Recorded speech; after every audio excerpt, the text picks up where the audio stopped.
So today is day 18 and I woke up with the worst abdominal pain. So it is day 1 of my period.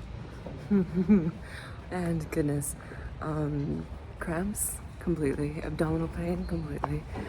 And I feel like those are two different things because the cramps are like achy. I don't know, it's weird to explain this, but yeah, it's very achy and it's almost like, it's not like you're hungry, but it's a different feeling from the stabbing abdominal pain that I get. I think the abdominal pain with stabbing, and it's excruciating, is more from my endo than it is from the period itself. And I do take, I actually have this in my hand, I take one of these. I take one every 12 hours because the doctor said that I could take one every 12 hours and it works really, really well, at least for managing my pain when it is my cycle, when it is my period.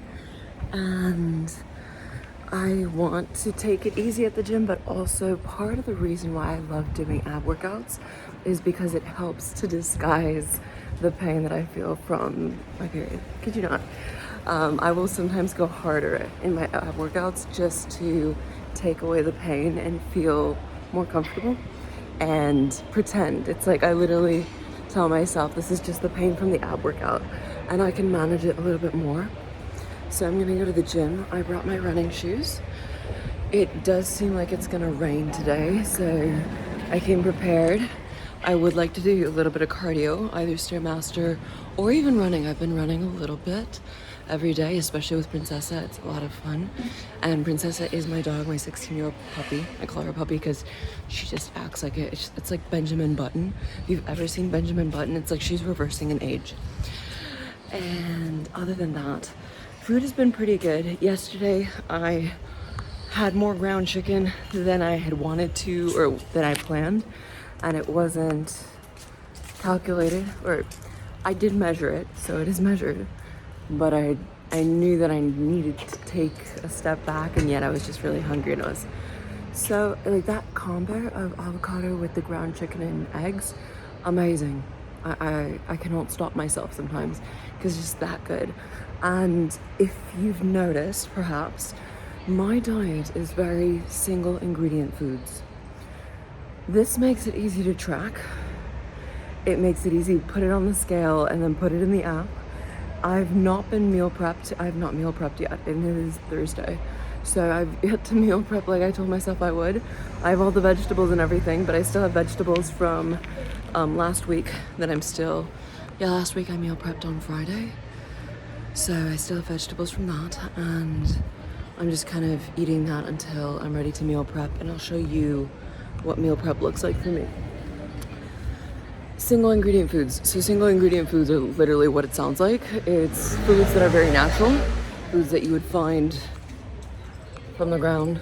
They're not processed by humans, and it's very easy to track that way, because obviously when you have to track banana bread and chips and things like that, it just gets a little bit more complicated. So what I find is strange is, or not even strange, there's the psychological component of, like, it is tedious to track food, but because I'm sticking to single ingredient foods, it is a lot easier, and I find it actually more fun and more enjoyable. And the other day I was on a client call and I was telling my clients how I went to go eat melon, and like I'm putting in the melon, and I really wanted like 600 to 700 grams of melon, cantaloupe specifically, and I was ready to like have a little bit more than that, like 800 or 900 even, because I could eat melon, I can eat cantaloupe every day.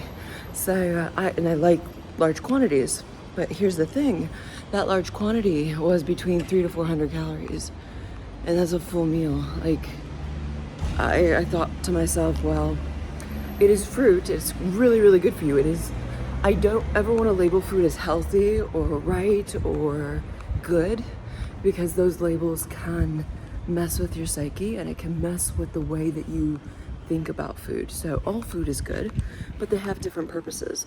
There's some foods that are food for the soul, and those are like my grandma's cooking. My grandmother's Slovenian and she makes an incredible strukla. think I'm butchering it, but you know what I mean. And it has like 3 or 4 sticks of butter. So that is food for the soul. Like, that is not giving me any nutritional value. It's just really nourishing memories and the fact that it's my grandmother's cooking versus food that is nourishing in terms of it is nutrient dense and it has a lot of physical benefits. So vitamins, minerals, that kind of good stuff. Each one has a purpose and each one has a time and a place. So always try to go for nutrient dense and then sprinkle in the food for the soul, whether that's chocolate, chips, a specific plate or something. At the end of the day, you shouldn't deprive yourself, but the main reason I was bringing this up was the melon. Oh, so labeling foods doesn't make any sense, and saying that something's healthy does not make it low calorie, and that is a huge misconception. Most people think that if something is healthy, it is low calorie, because we do associate salads and fruit as low calorie, but it's not the truth. Things can be high calorie, things like chia seeds. Oh my gosh, I had a reality check when I went to go make chia pudding. I went to put 50 grams and I was like, 50 grams is probably like 180 calories. And at the moment, I'm not too worried about the macros as much as I'm worried about the calories, because the calories, I need a calorie deficit. I do great with macros. Like, I could eat so much protein, but when it comes to specifically keeping that calorie deficit, and here's the thing, I thought 50 grams of chia seeds was about 180 calories. I was like, yeah, it's 180 calories, maybe 200. It's 230 to 245. I'm pretty sure it was in that range, 230 to 245. And in my head, I was like, well, that's a reality check for me. Even though I think I know all the nutritional values for everything, it's hard to memorize so many foods, and especially foods that you don't consume regularly. That's why tracking, as a coach, for me, tracking is the most crucial, and it's why I make all of my clients track. Because you cannot, how do I put this? It is important for you to understand the nutritional value of food, for you to start memorizing the foods that you like the most and how many quantities, how much portion you should be intaking, and how to calculate those portions and think ahead of time. So all of my clients, they do get a meal plan, and I calculate the macros in that, and I calculate the calories. And the first few months, that is like the go-to. That is where you should be falling back on, because the meal plan helps to get you into that routine. But on top of the meal plan, I do make everybody, all my clients, log their food.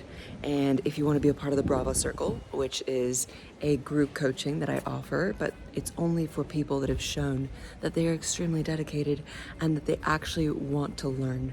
So my coaching program is not just about getting you into shape, it's about keeping you into shape and teaching you how. I really want you to understand the mechanics, and I want you to understand the value of nutrition, the value of food. And I'm here to help you, I'm here to coach you, I'm here to guide you. But at the end of the day, I don't want you to depend on me for forever. I want to be your coach. I will always be your coach. But first and foremost, I need you to be able to be independent in your choices.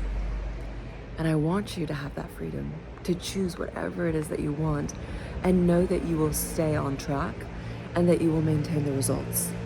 The number one question I always ask a client before we finish a program is like a one-on-one client, not all my clients in the group coaching. This is specifically my 16-week transformation program where I work one-on-one with my clients. I always ask them this one question.